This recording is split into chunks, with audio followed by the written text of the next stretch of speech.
Londonderry Town Council meeting for Monday, August 3rd, 2026. Everyone please rise for the pledge.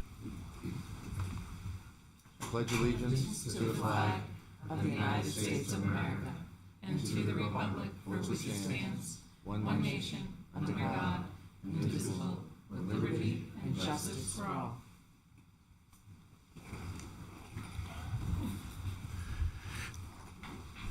I will open public comment. Good evening. I'm just going to read this because I don't want Good to evening, sir. miss anything. Glenn Douglas, 6 Overlook Ave. I run a website called the Town Underground. I've been attending town meetings, town council meetings, and just about everything from conservation to ZBA for 25 years.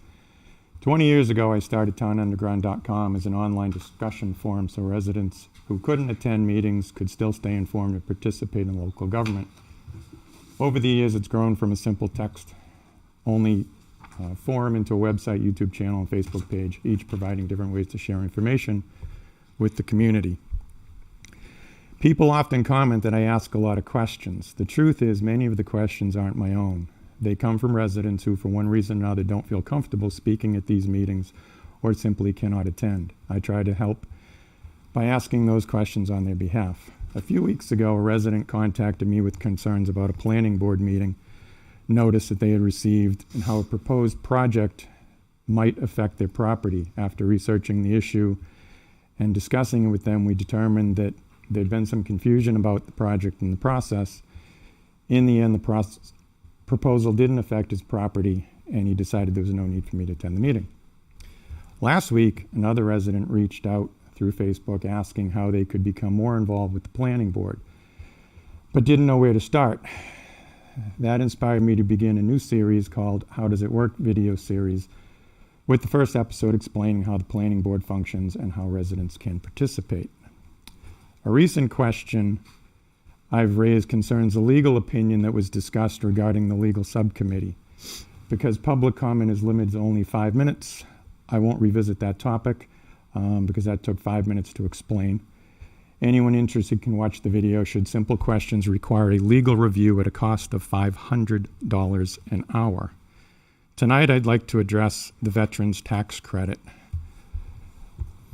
This is an issue I believed had already been resolved, yet it continues to come up. I've shared the information that is publicly available, but I realize that one important piece has never been released: the legal opinion that has been referenced several times during town council discussions. Last week, I submitted a request to the town manager for a copy of the legal opinion so that I could post it and residents could review it for themselves and hopefully put this issue to rest. The response I received was, "The council has not acted to release that document. It is protected under client-attorney privilege. I have included Chairman Dunn on this email to respond."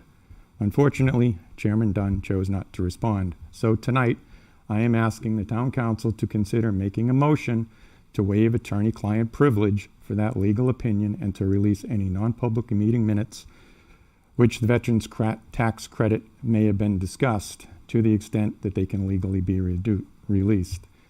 This question has been raised repeatedly by members of the public. Transparency benefits everyone. Releasing the legal opinion would allow residents to understand the basis for the council's position and help bring clarity to an issue that has continued to generate ongoing questions. Thank you. Thank you. I think. Anybody else have public comment?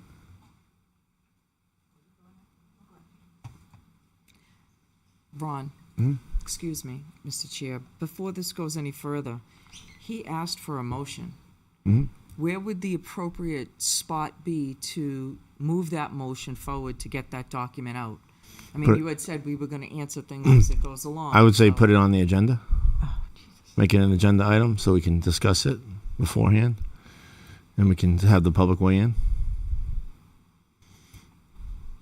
So if I say I wanted to discuss it tonight, you're saying we can't do it today? I can't prevent you from discussing anything, but I know that I'd want to get a legal opinion whether or not we can release it or not before we decide to do it. You want a legal opinion on releasing a legal opinion on something that's already been resolved? Yes. So you want to spend more money on top of more money on something that's already resolved. Yes.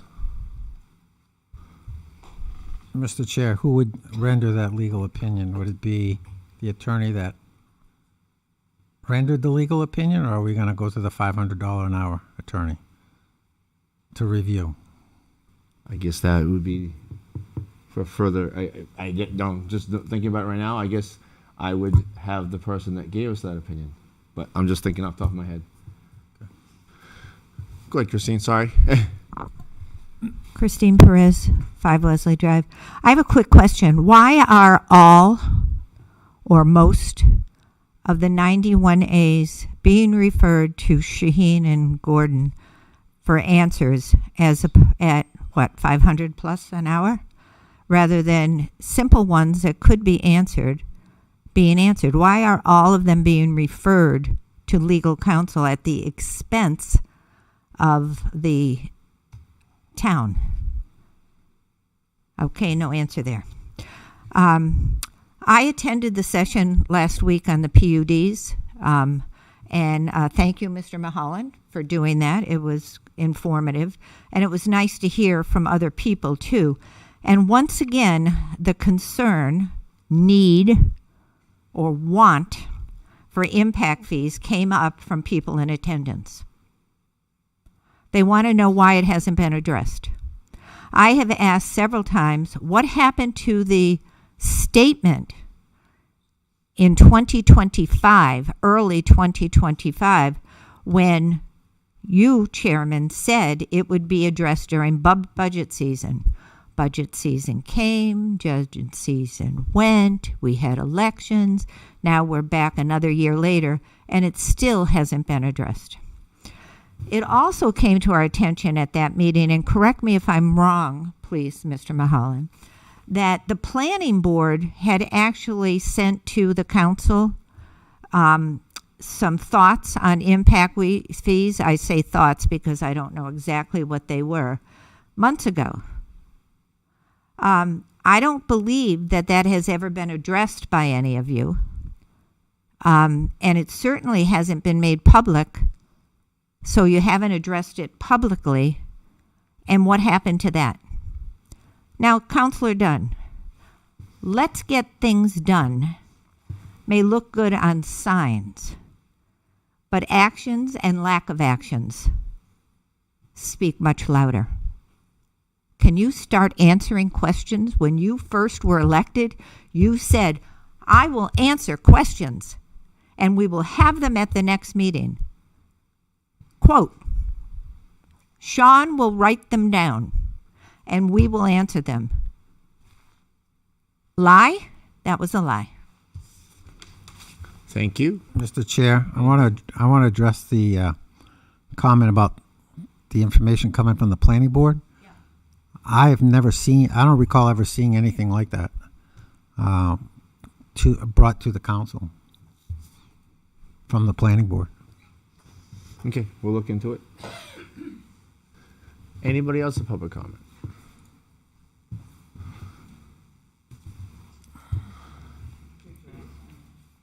Good evening. How are you today? Good. How are you? Good. Good evening. My name is Laura Gandy. I'm an attorney with Divine Millamette and Branch in Manchester, New Hampshire, here to quickly discuss item F under old business for 2 Litchfield Road. I did appear at the last town council hearing for that, and I gave a lot of information at that point in time. It's my understanding that the council has reviewed or had in its possession the packet of information to review, and I presented the town with, I believe, over 62 pages of information for that abatement. And the first part of that document that you have was this sheet from the assessing department that states the tax pays asserted value of 0 is not credible and lacks any analysis. So what I want the council to remember is that this property is unique. This property has 3 different layers of regulations: C3, which is a zoning district, the historic overlay, which is another zoning district, and then the historic preservation easement deed, which was a private agreement between the town and the property owner at that time. Not aware of any other property in town that has this. And in fact, if you look at your zoning, section 4.6 for the historic district, there are 5 properties in town that fall underneath the historic district. The Morrison House, the Town Common, Kent Allen Forest, Grange Hall, and out of the blue is 2 Litchfield Road. Those are the 5. So what type of analysis did the town want from the property owner? We can't do any comparables. There's nothing in town to compare that to. There's nothing in town that has the 2 zoning districts with the historic preservation easement deed. So what we did give you was what we thought was the best option, and that was a letter from Casey Foley dated March 1st, 2026. And again, that said, in her professional opinion, the easement renders the property functionally unsaleable in the open market. I have attached an MLS sheet showing that I had the property listed for 582 days. I had dozens of showings and interested parties that immediately lost interest when they became aware of the easement. That does not even get into the 2 additional zoning districts on that property. So again, we ask this council to reconsider the denial of that abatement. And I also want to point out that we did ask for the abatement going back to 2017 when my client first purchased the property, which we can do under RSA 76:16. Thank you. Thank you. Anybody else in public comment? Seeing none, I will close public comment. Up next, we want to discuss the strategic plan, sir. Well, I want to talk about this impact fee issue. The council asked me back in 2005 to generate what the options were in that regard. And I produced a white paper that was presented to the council at that time with that information. So that was presented to the council. No action was taken on that because the council already has development agreements, which it uses. And the statutory provision to use exactions, the planning board does have that authority, but that is limited to off-site improvements on roadways, drainage, and utilities, water and sewer. And then subsequent to that, we ran into this issue when it came to the Procopio project in terms of how we apportion the cost to a developer of roadway improvements when some of those are clearly the responsibility of the town and some of those are to that developer or subsequent developers. And I proposed a number of options to do that, and I asked for a smaller group of people to at least develop the strategy to frame it out, to get it to the council and the planning board. So I had the planning board chair, I had Tony DiFrancisco, member of the planning board, Chairman Dunn and Vice Chairman Faber in there, as well as staff. And we went over a number of those options, but no conclusions were drawn no direction was provided at that time as to what to do next. And I think that's what you were referring to, Councilor Bouchard. That was several months ago that I generated that. So that's where we are. We also expected that we were going to have the Procopio development in front of us for approval, and then we have developed a methodology for that one to see how that works. Well, that hasn't happened. And then we did enter an agreement with Woodmont in regards to proportional shares back in May. I think it was May that was approved. And that was just signed recently, as a matter of fact. So that is the progress to date as to where we are in that regard. And with the new proposed PUD, we're developing a strategy plan on that with all of the functional areas. I've been working with departments on that. There's 30, 60, 90, 120-day task in there that we have put into place to be able to make sure the town has a strategy to deal with the impacts and also be able to work with our neighbors in Auburn, Derry, and Manchester, and the developer to develop the property in, from our perspective, what's in the best interest of the town. And we're still working through that process. All right. The next thing is in regards to the strategic plan. That is presently scheduled for a public hearing on the 17th of August. And I have prepared a statement in regards to that, and I have sent that around to councilors to look at to make sure everybody understands it and nobody's caught off guard by that. And I wanted to make sure that I read this tonight if the council chooses to take action so that people don't show up on the 17th, perhaps unnecessarily. Chairman Dunn, members of the council, and residents of Londonderry, after reviewing the current draft strategic plan, the proposed revisions, staff analysis, feedback from boards and commissions, public comments, and the status of the FY 2028 budget process, I recommend that the council hold final action on the draft, withhold final action on the draft FY 27-29 strategic plan in abeyance until spring of 2027.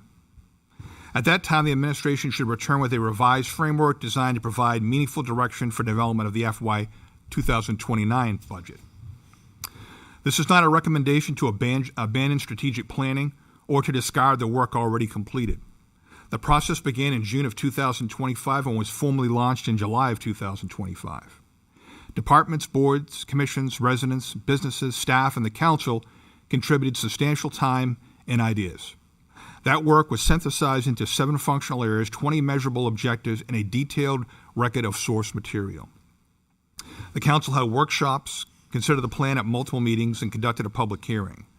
The town should preserve and build upon that investment. At the same time, the value of a strategic plan is not measured in how quickly it is adopted, by how many pages it contains, or by whether it meets an artificial deadline. Its value is measured by whether it creates shared direction, guides real choices, aligns resources, and can be implemented by the organization and allows the council and the public to judge progress. On those measures, the town is not yet at the point where final adoption would be prudent. First, we do not have durable consensus about what the plan should be. Substantial proposed revisions were presented at the late in the process. Those revisions were not minor wording changes. They raised fundamental questions about the scope of the plan, the relationship between objectives and implementation, the appropriate use of action items and performance measures, the connections to the master plan and the responsibilities of the council, boards, commissions, and staff. The feedback received since then demonstrates that these questions remain unresolved. Forcing a final vote now would not create consensus. It would likely produce a plan that some view as too detailed and others view as too general, or a plan that has formal approval but lacks the shared ownership necessary for implementation. A strategic plan adopted without sufficient agreement can become either an aspirational document that does not influence day-to-day decisions or a detailed administrative work plan that is viewed as exceeding the council's intended policy role. Neither outcome would serve Londonderry well. Second, the timing no longer aligns with the FY 2028 budget cycle. The central purpose of the strategic plan is to establish priorities that guide budgeting and resource allocation. The FY 2028 budget process is already underway. The budget calendar and related guidance have been under council consideration, and departments must proceed with the work necessary to develop operating and capital requests. Adopting a strategic plan after the process has begun would either leave the plan unable to meaningfully shape the budget or require the budget process to be retrofitted around a document that has not yet achieved consensus. That would create confusion, unfunded expectations, and avoidable rework. Holding final action until spring of 2027 provides a more responsible sequence. The council could complete the necessary alignment work, consider a revised plan in public, and adopt priorities before the administration issues formal guidance for the FY 2029 budget. The plan can then perform its intended function, leading the budget process rather than following it. The pause should be active, not passive. The initiatives already underway will continue under existing budgets, policies, legal responsibilities, administrative authority, and prior council direction.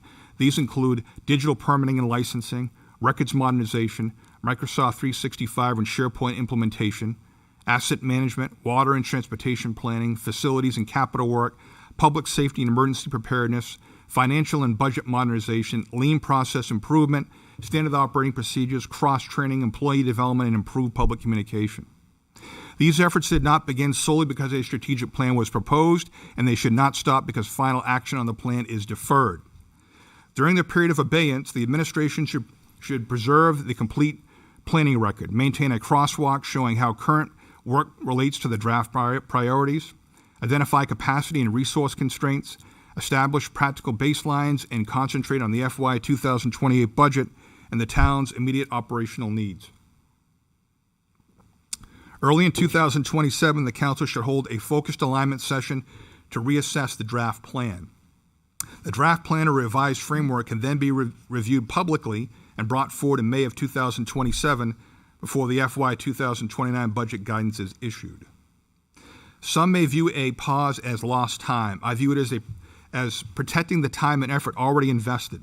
Adopting a plan without sufficient consensus, implementation readiness, or budget alignment will create the appearance of progress without the conditions needed to deliver results. Taking several months to establish these conditions is more responsible than approving a document that may immediately require revision or may not guide actual decisions. Strategic patience is not inaction, it is responsible sequencing. The town should continue doing the work that residents expect while taking the time necessary to produce a plan that is shared, realistic, measurable, implementable, and directly connected to the budget. Londonderry does not simply need a strategic plan on paper, it needs a strategic framework that can be carried out, funded, monitored, and trusted.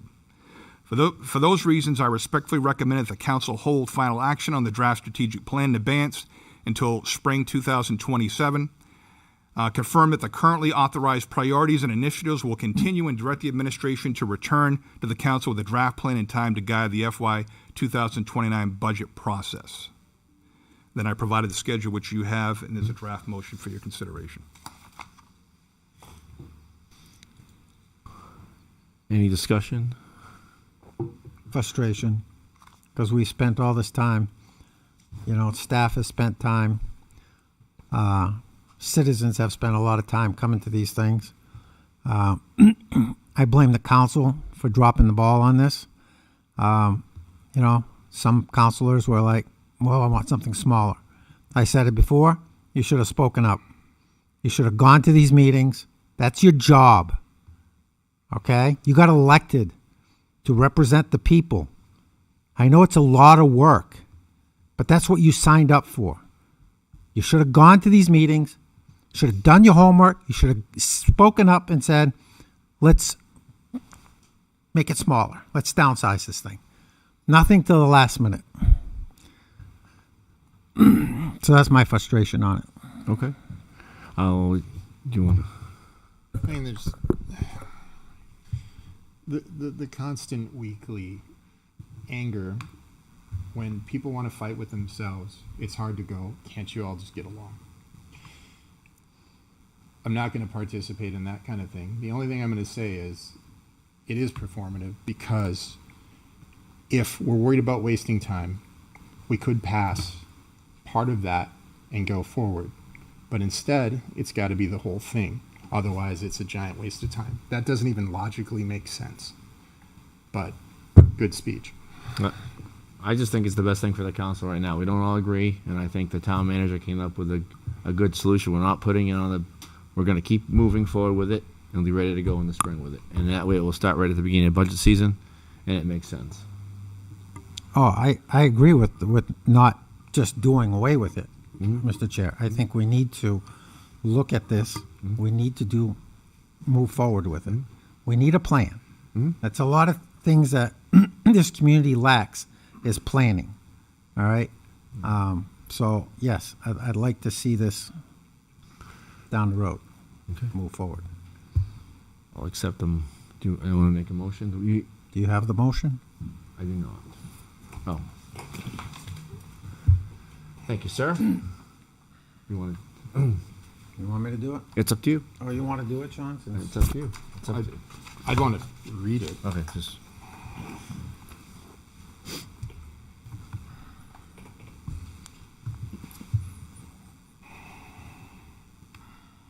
I guess I have an issue with the motion.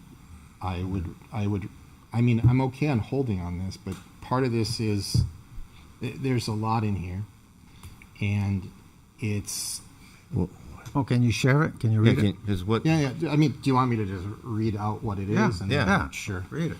Londonderry Town Council hereby holds further action on the draft fiscal year 2027 to 2029 strategic plan in abeyance until spring 2027. No issue with that. Direct the town manager to preserve and use the existing draft public input, commission and feedback, council deliberations, and preparing a concise policy framework. So I guess the second half of this, I don't mind holding further action. The rest of this is just, let's just do the strategic plan but not do the strategic plan, is I guess the way I'm reading it. It basically keeps it moving forward.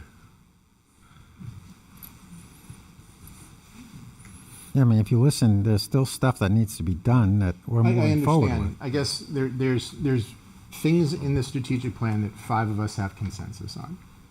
There are things in the strategic plan that we don't all have consensus on. I'm fine with the motion. All right, I'll read it.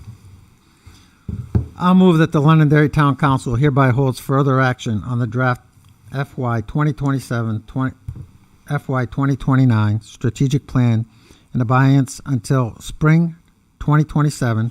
Direct the town manager to preserve and use the existing draft, public input, board and commission feedback, and council deliberations in preparing a concise council-level strategic policy framework.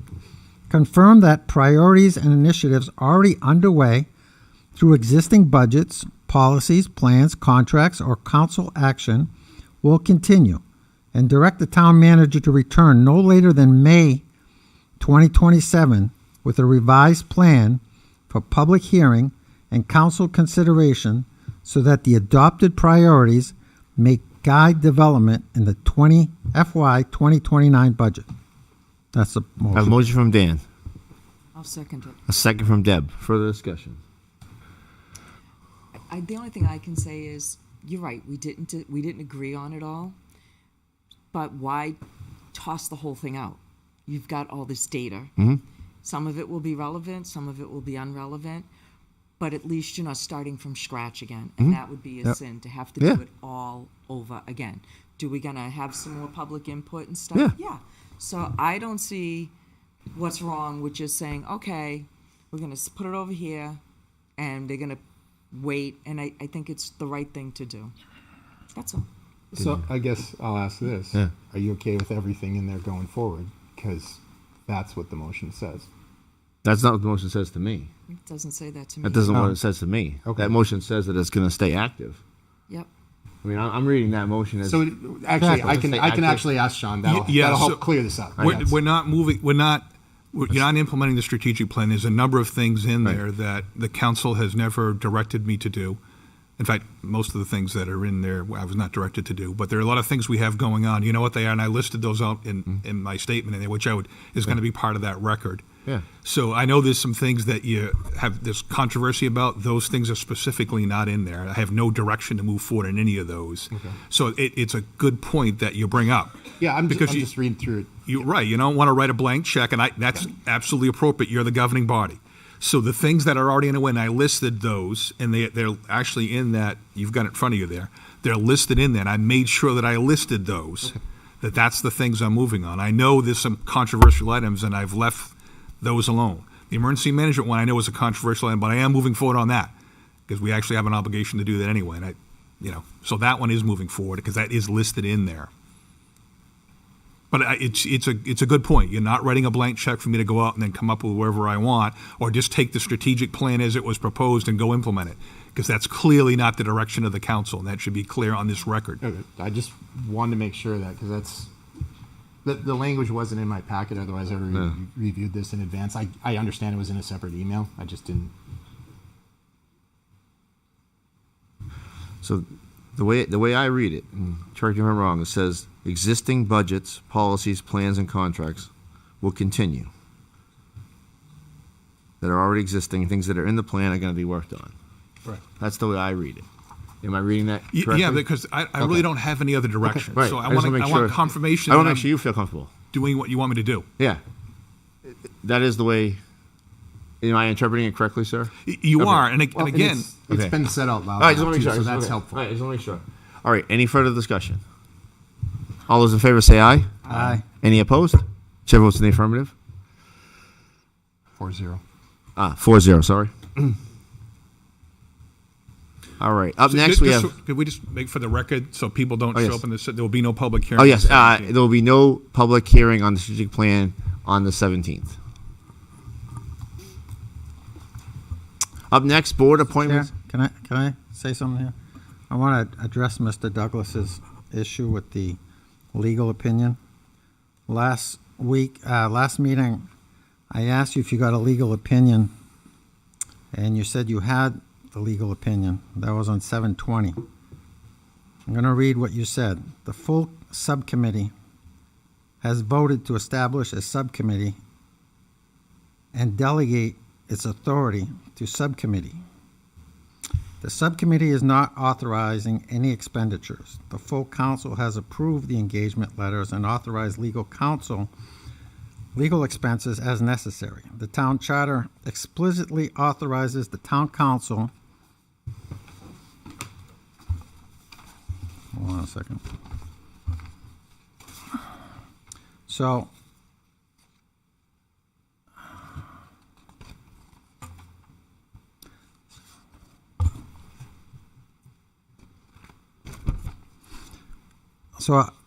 I got the legal opinion because I asked for it, and I got it from you. And the legal opinion was dated July 21st. Now, I read the entire legal opinion. I don't find anything that you said that was in the legal opinion. But what I find interesting is we're paying an attorney $500 an hour plus whoever else helps him write this. And it says the town council shall act in all matters as a body. Town Charter 4.8, pursuant to 4.19. I reviewed the entire town charter. I don't find any 4.19. So I don't know what this attorney is referring to. I believe the town charter was renumbered. Well, he says 4.19. I look at it, there's no 4.19. It also says the subcommittee will report to the full council. We have not received any report from the two of you as far as what is going on with legal. In the email, I also get this email about he's looking at reorganization plans. I don't know when we talked about having an attorney looking at reorganization plans. So I continue to look at his email, and I find it's typical lawyer stuff. They don't put everything in there. They leave parts of it out. He writes in here, the town council may receive such reports or considered other privileged or confidential information as closed session outside the presence of the town manager. Town Charter 4.16. The manager shall attend all meetings of the council unless excused by the council. He ends it there. If you continue reading the charter, it says the manager shall have the right to take part in the discussion of all matters before the council, but not a right to vote. I just find it interesting how attorneys will put certain things in there and then just leave it out. And it also says, therefore, prior to any legal matter that could result in any new engagement of financial obligation. Okay, hold on, yeah. No, Point of order. no, Yeah, I have a point of Yes, order. Are you disclosing? I'm not disclosing anything. Privileged No, I'm not. information? No, I'm not. I'm just for the record. Okay. Okay, good, Dan.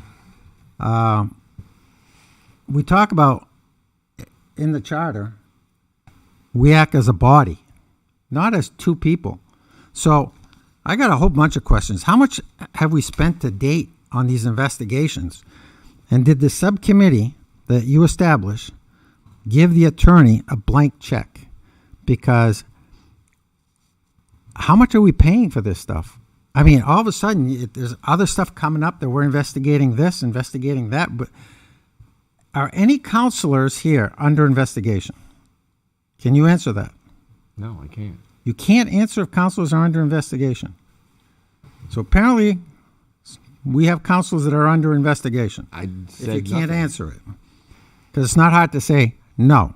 I know that. The investigation that was completed, I was under investigation. I had no idea. So I think the people have a right to know, when are these investigations going to end? It's been like 6 months of investigations, all this secret squirrel stuff. Why isn't the entire council not being included in the legal correspondence? We had discussed this.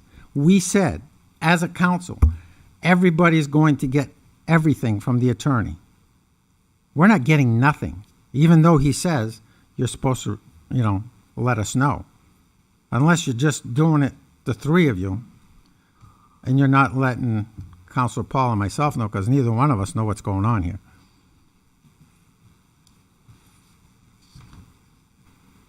So are you going to answer any of these questions, or you're going to choose not to answer as usual? I'm not going to answer. These have been answered. All right. They've been answered. How much we spent to date? You haven't answered that. Okay, Dan. All right, up next, board appointments and reappointments. We have the resignation of Harry Schwartz from the Conservation Commission. Can I have a motion to accept his resignation? So moved. Motion from Sean. I'll second it. All those in favor say aye. Aye. Any opposed? Chair votes in the affirmative, 4-0. Thank you, Harry, for your time on the Conservation Commission. We appreciate it. I'll accept the motion for resignation of Caitlin Moore from the Old Home Day Board of Directors. So moved. Motion from Sean. I'll second it. All those in favor say aye. Aye. Any opposed? Chair votes in the affirmative, 4-0. Thank you for your time on the Old Home Day Board of Directors, and hopefully we can get somebody to replace you soon, since it's coming up. We don't have any public hearings tonight. And up first, discuss and approve the request for expenditure of the Roadway Maintenance Trust Fund. And you wanted to do that, sir. Yes, so this is for the apply chip seal to those roadways, Plainview Drive, Delta Drive. As you know, they're not residential roads up by the airport. It's a roadway preservation technique that's far less expensive than paving roadways, and it extends the life of those roadways. We've been through this. We talked about it quite a bit. You've got documentation in there. We're requesting the authorization to transfer $175,000 from that roadway maintenance fund to the general fund to get that work done, and hopefully we can get it in this construction season. We're kind of late in the process, but we're hoping, and it depends on what the weather is too in their schedule. It's going to be dry, obviously, to do that. So, Any questions? there's $3.2 million in that fund presently.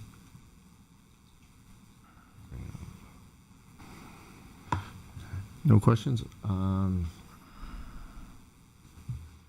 Do a motion?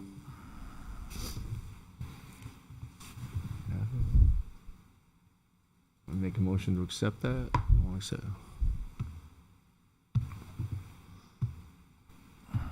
I guess if no one makes a motion, we move it to the next meeting. Yeah, nobody wants to make a motion. Where is it? I'm looking for it. It's under, on the agenda. You have it on your screen, Ron? Let's see. If you click on the cover sheet, it's new business, number 1, and then documents, number 1. If you click on Right here, that. yeah. Oh, you got it on the wrong side. I know. Hold on. Hold on, Dan. Hold on. All right. Dan. All right, I got it. Eh. I'll move that the Londonderry Town Council hereby approves Order 2026-16, directs the trustees of the trust fund to disperse $175,000 from the Roadway Maintenance Trust Fund to the general fund for all work associated with chip sealing Plainview Drive, Delta Drive, Aviation Drive, and Harvey Road between North Wentworth Ave and Pettingill Road, with the final scope to be determined based on the project priorities, field conditions, and available funding. I'll second. A motion from Dan and a second from Sean. Any further discussion? Seeing none, all those in favor say aye. Aye. Any opposed? Chair votes in the affirmative, 3-0. Councilor Paul stepped up. Up next, discuss the request by the town of Litchfield to provide ambulance service and fire dispatch. First, I would like to recognize that we have Selectman John Bernal here. We have Town Administrator Kim Kleiner and Fire Chief Doug Nichols here. Thank you for coming today. And I would welcome the Chief. How are you tonight, sir? Good, thank you. How are you? Good. How are you, Phil?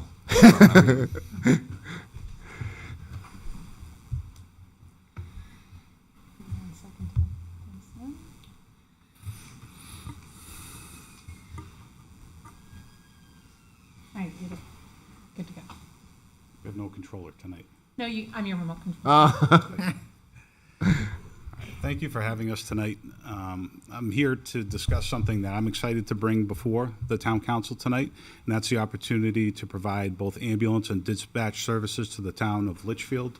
our neighbors that will have advantages to both communities as demonstrated through our presentation tonight. Next slide, please.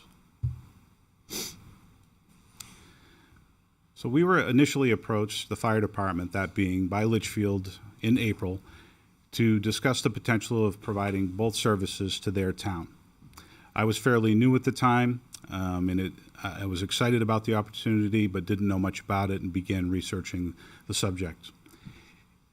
In May, it drafted and proposed a formal intermunicipal agreement and was provided to Litchfield for their review.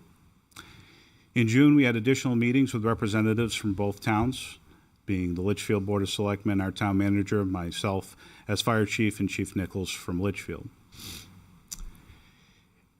In July, the Litchfield Board of Selectmen authorized moving forward with our proposal. And also in July, a draft regarding the terms and conditions was finalized via an intermunicipal agreement. And again, that's in draft form at this time. And that leads us up to tonight, where we're presenting this to the Town Council for your input and review. Now, some of the advantages of this enhanced partnership is the long-standing relationship that we've had with Litchfield Fire through mutual aid for many, many years. Back in the 1980s, we did provide their dispatch services prior to them moving over to the town of Hudson, and that was before we had ambulance service. And we've also served as their backup communication centers for more than 20 years.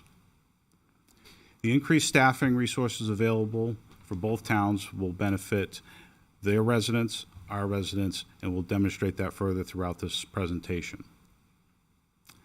The increase in department staffing will benefit Londonderry without increasing the tax rate. And the staffing that's paid for 100% by a combination of the assessment to the town of Litchfield and ambulance transport reimbursements will benefit us, our town, 83% of the time statistically. By adding more staffing, we're enhancing the safety and well-being of our staff within the Londonderry Fire Department, as well as the citizens and visitors to our community and the community of Litchfield. Next slide, please. The proposal within our communications divisions, that being our telecommunications officers within dispatch, this agreement would be over 3 years and commence on January 1st, 2027. It would add one additional full-time TCO operator to the staff, bringing the total number to 6 full-time staff. The revenue is laid out there in years 1 through 3. Again, this would be a 3-year intermunicipal agreement, and the figures are there before you, years 1, 2, and 3. The assessment model is comparable to the communities of Pelham and Hampstead, which we already serve throughout our dispatch center, and we would be adding approximately 900 more calls of workload for our TCOs, which averages 2.47 calls per day. And within the operations division, again, we're entertaining a 3-year intermunicipal agreement, which would commence at the same time, January 1st, 2027. It would add 4 full-time firefighter and EMT positions. They may be EMT-A or paramedic positions or EMT basic positions, depending on the hiring pool or the candidate pool we're able to draw from. The assessment model is laid out there in years 1 through 3. For purposes of clarity, in year 1, it was initially a proposed $200,000 assessment.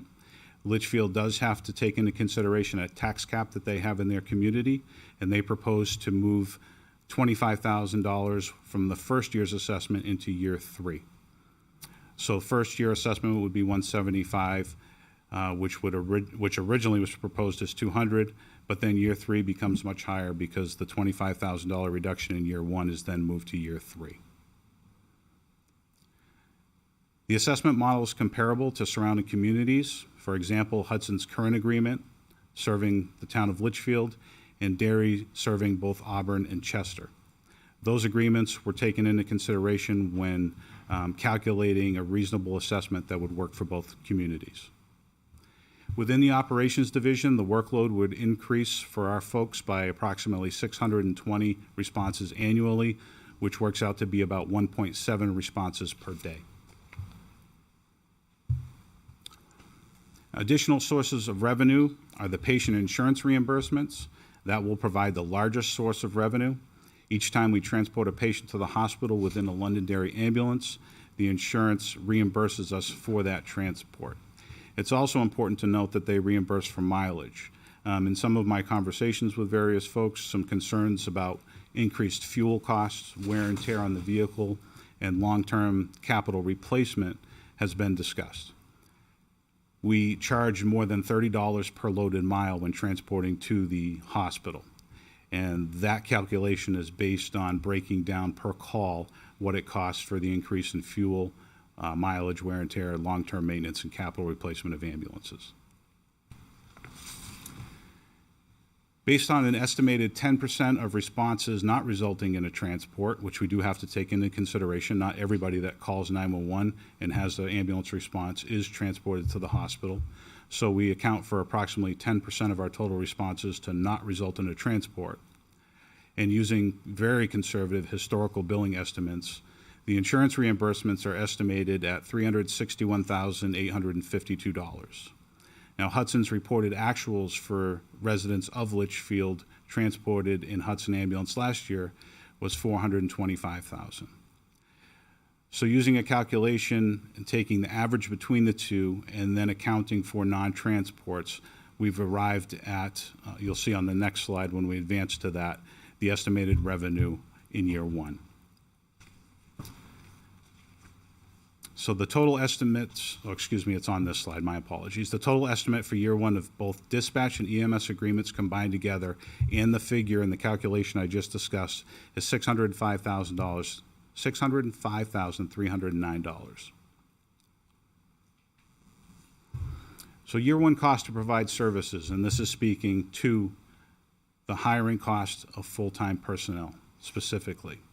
For firefighter paramedic, wages totals $276,581. That's calculated at a firefighter paramedic coming in at approximately step 4 based on experience. Do we expect that to happen? Likely not. But we used high hiring cost intentionally and low revenue cost, so there are no surprises. In addition to wages, we always need to take into consideration benefits. The total benefits for the 4 firefighter paramedic positions is $216,392. This includes health and dental based on the average of all 3 plans. That would be single, single plus 1, and family plans, because we do expect a cross-section of those plans to be assigned to the 4 new people who would ultimately accept the positions. It also does account for full retirement contribution by the town. The additional TCO, their wages are listed there at $59,571. Their total benefits for a family plan, health and dental, as well as full retirement contribution by the town is $51,601. Please excuse me, it is a little late. So the total cost of wages and benefits for all 5 positions proposed is $604,146. You subtract those costs from the total anticipated revenue of $605,309, it results in a small net gain of $1,162. Now, the purpose of that is to demonstrate that even anticipating our hiring costs to be very high and our revenue figures to be very conservative, we still end up with a small net gain. We expect that net gain to be even greater. Now, with the deployment of new staffing, there are options available. We will continuously evaluate that and provide the most efficient and cost-effective approach to deployment of the new staffing. Some of that will require discussions with the local labor union and a collaborative effort to deploy our new staffing in the most cost-effective approach, but also the approach that benefits the end users, being the patients, in the most efficient manner possible. No matter what the deployment of new staffing is, what will happen is there will be a better response for our overlapping calls of service annually. As you can see there in 2025, 52.84% of our responses occur when another response is already occurring. That's a significant amount of overlapping incidents every year. This initiative is aimed at reducing the reliance on mutual aid from surrounding communities, which will reduce response times and provide better care to the patients who are calling for our services in both communities.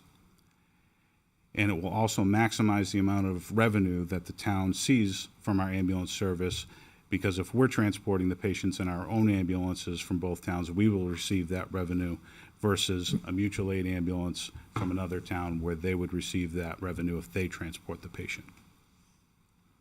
Next slide, please. The path forward. After taking everything into consideration, I've determined that the fire department is capable and willing to undertake this increased service demand, this modest increased service demand that has quite a bit of financial benefit for our town. It also helps us move forward towards a path of increasing our staffing, which we have all identified as a need within this town, in a way that does not impact the tax rate. The return on the investment is greater than the increased demand that we are willing to take on as a department. Both towns, the town of Litchfield as well as the town of Londonderry, will receive outstanding service from our outstanding EMS professionals through a sustainable assessment model. Londonderry will receive the increased staffing that we desperately need that's funded by sources, a new revenue source, which will benefit both communities. And I will reiterate once again that the 5 new positions that we are proposing by means of new revenue will be 100% funded by a combination of the assessments to Litchfield and the insurance reimbursements coming into us through ambulance transports. We'll be able to add 5 new people without impacting the tax rate. And statistically, 20 hours out of every day, Londonderry will retain that new staff. It will be available to our residents, and it will have, again, no impact on the tax rate. So before I open it up to questions, where I'd be happy to answer any questions you may have, I just wanted to reiterate a few more points. To say once again, I think it's a fair statement that we have all discussed and identified a need to increase the staffing within the Londonderry Fire Department. I can only assume that by way of your support for the recent SAFER grant that we applied for, looking to increase our department by 8 positions, the many, many conversations I've had with residents, the independent reports that have identified additional staffing needs within the community, etc. Municipal fire departments have very, very few options when it comes to obtaining additional staff. One, of course, is to increase the operating budget, which substantially impacts the tax rate. Another option is to increase revenue. That can be done modestly through some things like increasing permit fees, etc. But it's very difficult to substantially increase your revenue source without taking on increased service demand for a department that provides ambulance service, which leads me into your third option, and that is to accept an increase in service demand for a large return on that investment. And that's what the proposal accomplishes. I'd like to reiterate the point again that our projected hiring costs are higher than what we anticipate to see, while our revenue projections are lower than what we anticipate to see. That was done very intentionally to show the value in pursuing this agreement and the advantages that it has for both communities participating in it. The opportunity to add 5 full-time employees with salaries and benefits that are covered 100% by a new source of revenue is extremely, extremely rare, especially when that new staffing will benefit Londonderry the large majority of the time, as demonstrated. This is one step in a multifaceted approach from our department to obtain additional staffing. I've already mentioned the SAFER grant. We're looking at the regular budget process and reasonably and responsibly adding staff through the budgetary process, increasing our fee schedules, etc. And there'll be more information about that as we move through the budget process and looking at adjusting our fees and charging additional fees for services rendered by the department. That's a topic and a discussion for a future time.